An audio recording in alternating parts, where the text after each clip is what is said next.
Peter knew exactly what it was like to be in circumstances such as what we are facing. His readers were living under increasing persecution. False teachers were infiltrating the church. Scoffers were mocking the promise of Christ's return. Where is he?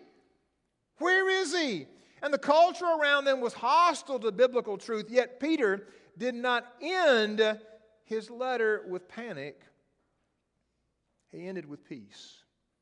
So how do we rest in peace rather than falling to pieces? Peter says that believers can remain steady and at peace by growing. Did you catch this? He said by growing in grace and knowledge. Grace and knowledge of Jesus Christ, standing firmly on the truth of Scripture.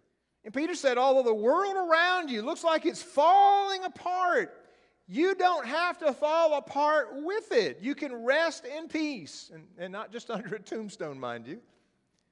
But you can rest in peace, not because the circumstances are peaceful, but because Jesus Christ is faithful. Biblical prophecy was never about just whetting someone's spiritual curiosity. It was always intended to produce holiness. We are called to be holy even as God is holy. Peter made it clear, too, that believers are called to be diligent. To be diligent while awaiting Christ's return. That word diligent speaks of an earnest effort. It's not lazy Christianity. It's not casual discipleship. It's intentional obedience. Peter said believers should be found in peace, not in pieces. And he's talking, yes, to some extent about peace with God, but it's not merely peace with God because that's settled at salvation. He's talking about having a sense of peace while you're walking in constant fellowship with the Lord. Peace is not something that's produced by changing our surroundings. How many people today are on a pursuit to find peace, and what do? They try to change their physical surroundings. They quit their job to try to take up another job. Some are leaving their families to pick up and find a new family. They're moving from one location to another location.